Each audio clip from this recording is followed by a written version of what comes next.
Mesdames, Messieurs, bonsoir et merci de nous rejoindre dans l'entretien de la semaine. Dans Vision, nous avons choisi de vous parler ce soir de l'exemple d'un combat, un combat d'abord pour la liberté mais aussi pour la dignité.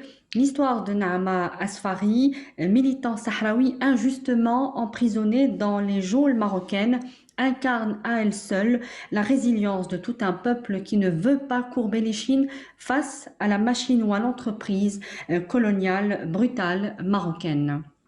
Le sort a voulu que Naama Asfari, juriste international, défenseur sahraoui des droits humains et prisonnier politique depuis 2010, ait subi cette répression colonialiste jusque dans sa chair pour en être son dénonciateur le plus redoutable. Il a d'ailleurs obtenu la condamnation des dérives marocaines en matière des droits de l'homme par le Comité des Nations Unies contre la torture. Dans Vision, nous recevons ce soir son épouse, Madame Claude Mangin Asfari. Madame Asfari, bonsoir et merci d'avoir accepté notre invitation.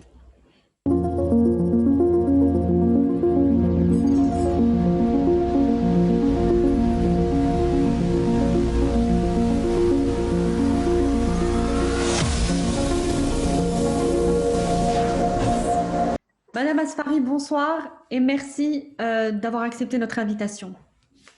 Bonsoir madame, merci à vous.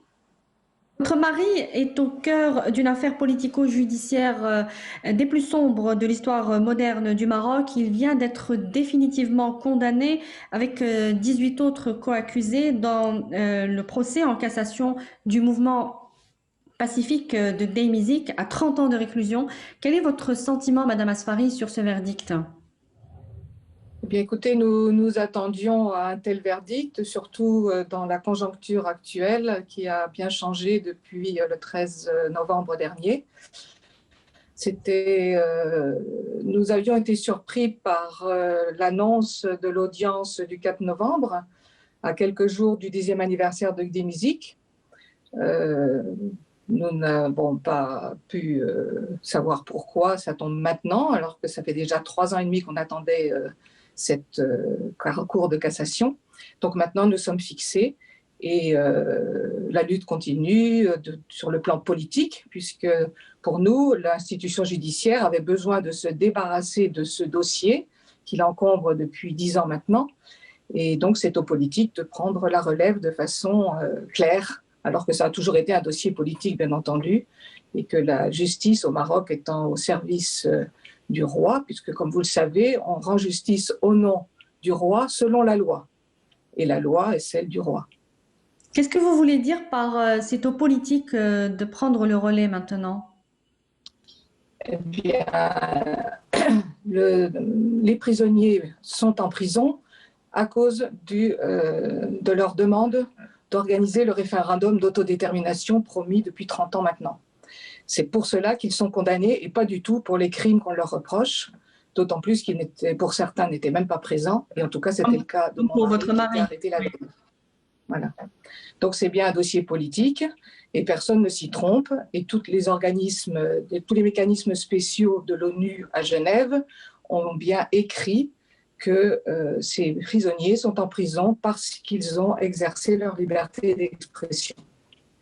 Alors, pour rappel, vous le D'une disiez. manière générale, Allez-y. non, je veux dire d'une manière générale, tous les prisonniers politiques sahraouis sont en prison parce qu'ils ont voulu exercer leur liberté d'expression. Et quand ils ne sont pas en prison, eh bien, ils sont tabassés et ils passent sous la torture dans les différents postes de police de l'Ayoun ou de Boujdour ou des différentes villes du Sahara occidental, ou même à Agadir, à Marrakech ou à Rabat, là où ils sont arrêtés. Oui. Alors, pour rappel, votre époux a été la veille du démantèlement du camp pacifique de Deymizik, torturé, puis présenté devant un tribunal militaire à Rabat avec des aveux obtenus par la maltraitance et la violence. Pour quelles raisons la Cour de cassation a choisi de rendre son verdict maintenant? Y a-t-il un lien avec la tension, la situation actuelle, la guerre en réalité que connaît actuellement le Sahara occidental? Je pense que le verdict était acté depuis longtemps. Après, personne ne s'attendait à la reprise de la guerre, je pense, même pas les Marocains eux-mêmes, puisqu'ils ne pensaient pas que les Sahraouis allaient cette fois réagir, puisque le Maroc agit en toute impunité depuis toujours. Et donc, tandis que le Polisario, lui, respecte la parole donnée en 1991 au moment du cessez-le-feu. Donc, je pense que non, il n'y a pas de cause à effet entre la décision aujourd'hui, suite au déclenchement de la guerre du 13 novembre. Juste un moment. Mais personne ne peut le savoir, bien entendu. Nous étions surpris que ça tombe au moment de l'anniversaire de Gdimizik. Sans doute voulait-il marquer le coup par rapport à l'opinion publique marocaine, qui a toujours été très sollicitée dans ce dossier, puisqu'on a toujours traité les Sahraouis comme des criminels et qu'il fallait que la justice soit rendue pour les victimes, dont on n'a jamais su le nombre exact, ni même les noms, comme cela avait été dit écrit lors de la première cassation par les juges de la cassation. Alors, Naama Asfari a déjà passé 10 années dans les geôles marocaines. Vous parlez de prisonniers sahraouis privés de leurs droits humanitaires les plus élémentaires, comme les visites familiales qui vous sont d'ailleurs refusées, Madame Asfari. Racontez-nous un petit peu les conditions de détention de votre mari actuellement. Donc, les prisonniers de Gdimizik et de mon mari en particulier se sont beaucoup dégradés suite au deuxième procès, puisque ce deuxième procès s'est très mal passé du point de vue de la justice marocaine, donc ils ont été punis. Et à partir d'octobre 2017, ils ont été dispersés dans 7 prisons, ce qui fait qu'auparavant, ils étaient un groupe. Et donc, quand on est un groupe, on est puissant, on est plus puissant en tout cas. Et là, après, ils ont été séparés, certains même étaient isolés. Et ils ont subi des peines d'isolement de 23 heures sur 24 heures pendant des centaines de jours, ce qui est une torture psychologique évidemment évidente. Ils sont interdits de se promener dans la grande cour au soleil. Ils n'ont droit qu'à la petite cour et 1 heure par jour. Ils n'ont pas droit à la salle de sport. Ils n'ont pas droit à la bibliothèque. Quant au droit de visite, il était extrêmement limité et il a disparu évidemment avec le Covid. Depuis janvier 2020, ils n'ont plus du tout de visite, mais auparavant, ils n'avaient droit à des visites que des personnes qui portaient le même nom qu'eux, et puis 15 minutes par semaine, alors que vous savez très bien qu'ils viennent de plus de 2000 km. Donc ça coûte très cher aux familles, d'abord le voyage, puis ensuite le séjour, d'autant plus qu'ils ont du mal à se loger parce que personne n'a le droit de loger des Sahraouis au Maroc, sinon ils sont dénoncés par le voisinage, où les propriétaires subissent des pressions de la part des autorités. Pour certains, ils ont été mis au milieu des prisonniers de droit commun et les directeurs les ont beaucoup, maltraités. Je sais que mon mari a eu plusieurs fois sa cellule fouillée. Ils se mettent à 30 gardiens pour fouiller la cellule. Ils savent très bien que c'est sur ordre, bien sûr, supérieur. Donc, on leur prend leurs livres, on leur prend leurs affaires, puis après, tout revient dans l'ordre. Mais c'est toujours une menace qui pèse sur eux, et spécialement quand il se passe des choses à l'étranger. Par exemple, l'année dernière, au mois d'octobre, il y avait eu une grosse manifestation le 15 octobre à la place de la République avec toute la diaspora sahraoui d'Europe. Eh bien, ce jour-là, ils ont été fouillés et ils ont été humiliés. Donc il y a une logique de représailles, en fait, systématique. Voilà. Exactement. Et c'est vrai que, comme vous le savez, j'ai porté plainte avec l'ACAT, l'Association des chrétiens pour l'abolition de la torture, avec nos On va y revenir. On va y revenir. Contre Naama Mais avant cela, je voulais, Madame Asfari, on les dénonce régulièrement. Avant cela, je voulais qu'on revienne sur le fait que vous avez été refoulé 5 fois du Maroc, qui vous accuse de constituer un trouble à l'ordre public. Depuis combien de temps, Madame Asfari, n'avez-vous pas vu votre époux? Eh bien, la première expulsion date de octobre 2016, au moment justement où la question de la plainte était traitée, et jusqu'à aujourd'hui. Alors, j'ai été refoulée effectivement 5 fois. En avril 2018, je m'étais dit, cette fois, donc la quatrième fois, si je suis refoulée, je tente une action beaucoup plus médiatique. Et c'est ce que j'ai fait en faisant une grève de la faim de 30 jours à la mairie d'Ivry, la mairie communiste d'Ivry, avec le soutien de l'évêque de Créteil aussi. Et cette action a eu un grand retentissement en France et à l'étranger. Et ça a mis dans l'embarras, évidemment, la chancellerie française. Et ils ont promis, suite à l'intervention du député Lecoq à l'Assemblée, M. Le Drian a promis de faire quelque chose pour que ce droit de visite me soit accordé. Et en fait, rien ne s'est passé jusqu'à décembre 2018, où là, le CNDH a été le cadre dans lequel on m'a proposé de rendre visite à Nama en janvier 2019. Mais pour moi, c'est pas du tout dû à l'intervention de la France, parce que chaque fois que la France m'a invité à venir au Quai d'Orsay, c'était pour me dire qu'ils n'obtenaient rien de la part de leurs homologues marocains, qu'ils en étaient bien embêtés d'ailleurs. Donc pour moi, quand cette visite m'a été accordée, c'était à cause de la conjoncture politique, parce que le Maroc était alors sous pression, puisque les tables rondes avaient démarré à Genève sous la haute autorité de Horst Köhler, l'envoyé spécial de Guterres. Donc là, je pense que le Maroc devait montrer un peu patte blanche et qu'à ce moment-là, on m'a autorisé à y aller. Mais ça s'est très mal passé. Pas la visite avec mon mari, ça a été 2 fois 1 heure, mais tout l'entourage. C'est-à-dire que là, j'ai été harcelée dans la rue par une dizaine de sbires du régime. On m'a suivie dans les transports. Et après, j'ai été dénoncée dans la presse de caniveau des services comme ayant été... et j'ai été même dénoncée auprès du gouvernement français comme quelqu'un qui avait donc trahi sa parole, puisque j'ai rencontré, vous vous rendez compte, j'ai rencontré le responsable des familles à Rabat et aussi l'ancienne présidente de l'Association marocaine des droits de l'homme qui, depuis 10 ans, est devenue une amie. Et ça en fait de moi, effectivement... puisque après j'ai porté plainte j'ai mis un recours devant le tribunal administratif marocain, ce que les Marocains m'ont dit d'ailleurs de faire, puisque c'était dans mes droits.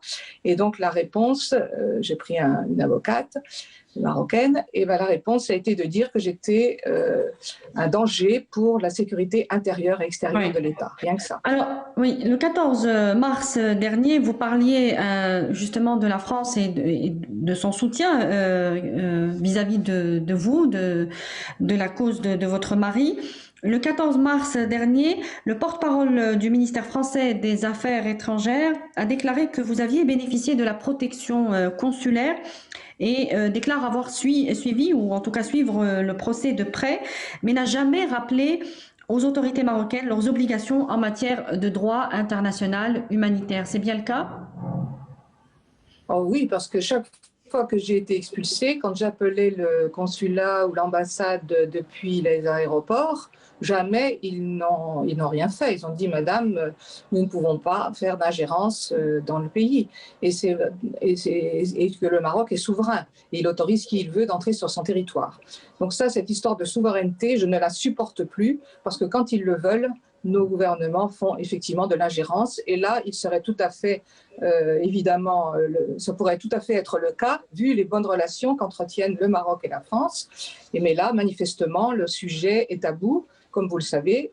Et donc, eh bien, je ne peux pas rendre visite à mon mari. J'ai été expulsée donc la fois suivante, quand j'ai retenté 6 mois après, c'est-à-dire en juillet 2019, de repartir. Eh bien, je n'ai pas été autorisée à rentrer sur le territoire.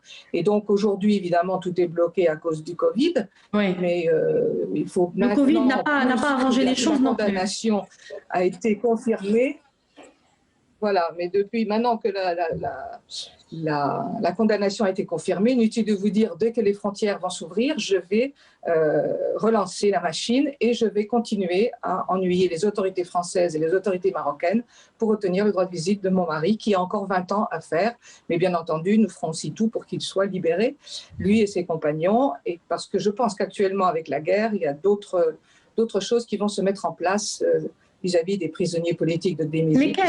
Lesquels, par exemple, Madame Asfari? Quels sont vos moyens de lutte vis-à-vis de cette machine répressive? L'opinion publique. On n'a que enfin nous en tout cas les citoyens, on n'a que cette carte à jouer. Mais l'opinion publique est très importante et pour le gouvernement français et pour le gouvernement marocain et pour l'Europe. Et je n'ose pas imaginer que ces prisonniers vont encore passer plusieurs années derrière les barreaux, de même que je n'ose pas imaginer que les grandes puissances ne vont pas régler ce problème d'organiser ce référendum d'autodétermination quand on se permet de voter au Sénat français qu'il faut reconnaître la République de Haut-Karabakh. Très bien, pourquoi pas, mais je pense que la question de la dernière colonie d'Afrique est une question qui mérite toute l'attention de nos pouvoirs publics. Elle a coûté déjà assez cher en personne et en souffrance. Alors, votre époux, Madame Asfari... Elle continue, puisque la guerre a redémarré. Votre époux n'a jamais manqué une occasion de faire mal à la machine colonialiste marocaine à travers ses écrits et aussi la saisine du CAT, vous en parliez, ce comité anti-torture des Nations Unies qui a condamné le Maroc en décembre 2016 pour des faits de torture. Le Maroc a rejeté cette décision contre ses propres engagements finalement internationaux en matière des droits de l'homme. C'est cette perpétuelle contradiction du Maroc vis-à-vis de ses engagements internationaux aussi qui est un problème dans ce dossier des prisonniers marocains, des prisonniers sahraouis. Oui, bien entendu. Oui, bien entendu. Vous pouvez aussi dire les prisonniers marocains, parce que ils utilisent la même méthode pour les prisonniers du Rif, par exemple, qui sont bien plus nombreux et qui n'émeuvent personne de la communauté internationale, puisqu'il y en a plus de 1000 en prison actuellement. Donc, effectivement, ça a fait très mal au Maroc, cette condamnation du comité contre la torture. Ils avaient d'ailleurs tout fait en faisant la première cassation pour essayer d'avoir les bonnes grâces du comité contre la torture qui ne s'est pas laissé corrompre. Et donc, depuis cette période, la vengeance coloniale est perpétuelle contre Nama et contre moi. Mais ça prouve bien que ça fait mal et qu'on a appuyé là où ça faisait mal et que l'image du Maroc est entachée par cette première condamnation, parce que je pense qu'on avait été les premiers à porter plainte contre un régime qui utilise la torture de manière récurrente et depuis toujours. Et je vous rappelle aussi que la question des ex-disparus n'a jamais été prise en compte par personne jusqu'à présent, parce qu'on n'a pas le temps de s'en occuper, on a des choses urgentes actuelles. Mais mon beau-père avait fait 16 ans de disparition et il y a encore plus de 600 disparus selon Amnesty International et sans doute beaucoup plus. Mais donc, effectivement, le Maroc qui ratifie toutes les conventions, la convention contre la torture, il n'a pas respecté sa parole, puisque dans cette plainte, dans cette condamnation, le comité contre la torture demandait de diligenter une enquête, de donner des compensations à toutes ces souffrances à Nama et surtout de ne pas faire de représailles contre la famille. Alors effectivement, aucune des 3 recommandations n'a été observée depuis 4 ans maintenant. Alors aujourd'hui encore, le mystère reste entier sur les raisons de cette gestion brutale par le Maroc du mouvement contestataire politique et socio-identitaire de Gdeymizyk, alors même que des pourparlers avaient été initiés au même moment, à l'époque, à la fois à Al Ayoun et à New York, entre les deux parties. Mais il y aura eu quand même un avant et un après Gdeymizyk, selon vous, Madame Asfari? Je pense que si le Maroc avait été très surpris par ce grand mouvement qui avait réuni plus de 20 000 personnes à l'époque, au bout d'un mois, et venant de toutes les régions de la diaspora aussi, le timing est très clair, puisque le 6 novembre, mon mari d'ailleurs sortait un tract pour revendiquer, le 6 novembre, je vous rappelle que c'est l'anniversaire de la Marche Noire. La Marche Verte. Alors, les Sahraouis l'appellent la Marche Noire, mais effectivement, ça reste la Marche Verte, dont on parle toujours en disant qu'elle était pacifique, alors qu'elle précédait l'armée marocaine qui a massacré tous les campements sahraouis nomades à l'époque et dont on n'a pas du tout le décompte aujourd'hui, tant que les soldats marocains qui l'ont fait ne pourront pas témoigner. Donc ça aussi, ce crime de guerre reste à à passer devant les tribunaux. Eh bien, donc le 6 novembre, Mnama sortait un tract disant que ce mouvement n'était pas seulement un mouvement comme d'autres pays arabes l'ont fait après, qu'on a appelé le printemps arabe, c'est-à-dire pour réclamer l'arrêt des discriminations économiques et sociales, mais c'était bien un mouvement de libération, enfin une demande pour demander l'autodétermination du peuple sahraoui. Donc les Marocains ne s'y sont pas trompés et ils ont arrêté d'ailleurs mon mari le lendemain, le 7 novembre, avant d'attaquer le 8 novembre, et d'attaquer brutalement, comme sait le faire le régime marocain et comme il l'a toujours fait, alors qu'il aurait pu le faire de toute façon beaucoup plus normale, puisque c'était des civils, des femmes et des enfants et des vieillards qui étaient réunis sous des tentes de manière traditionnelle, à la façon traditionnelle des nomades. Ils auraient pu les laisser partir à pied tranquillement ou en bus sans utiliser les forces énormes qui ont créé de la terreur, parce que c'est bien ça qui a eu lieu. En plus, au petit matin, c'était encore le début de l'aube. Et donc, voilà, ça montre la violence coloniale. Et vous savez ce que c'est, pour l'avoir vécu, ce qu'est la violence coloniale. Et elle continue de s'exercer contre le peuple sahraoui.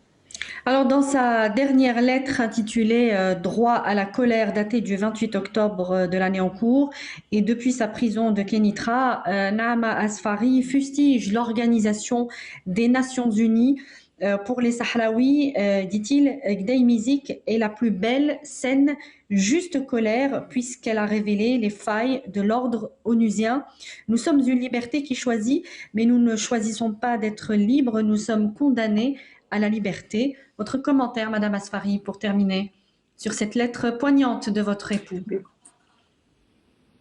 Eh bien, je pense qu'il a su mettre des mots en utilisant la philosophie, parce qu'il a pris beaucoup de recul, évidemment, depuis ses 10 ans de prison, dont il dit que cette prison l'a libéré, l'a purifié.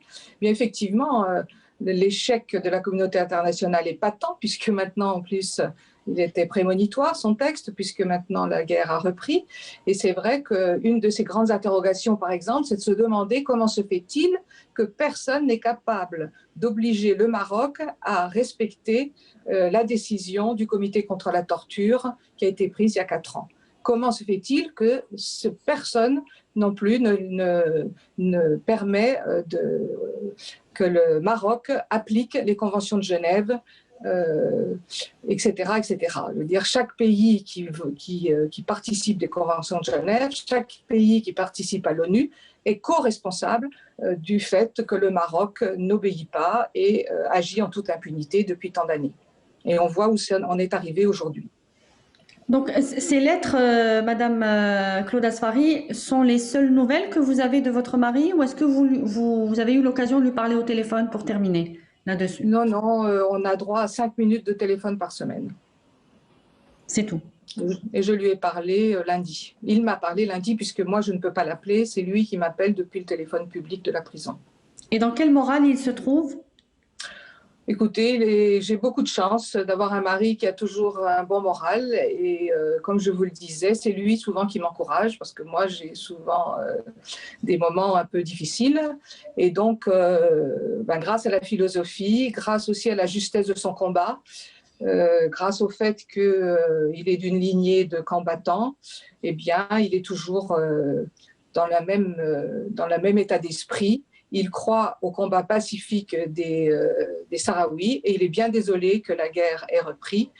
Et en même temps, il sait qu'il n'y avait probablement pas d'autre solution, puisque pendant 29 ans, le peuple sahraoui a montré sa patience. Mais la patience a des limites et il le dit dans son texte. Oui. Que les règles du jeu, ce n'est pas eux qui les ont mises en route. Et aujourd'hui, les règles du jeu, ils n'existent plus, justement.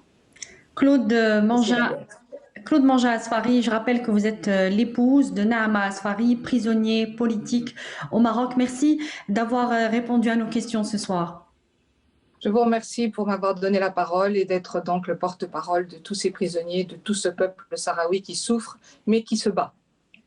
Merci à vous également de nous avoir suivis. Je vous donne rendez-vous très bientôt sur Canal Algérie. Excellente suite des programmes. Bonsoir. Bonsoir.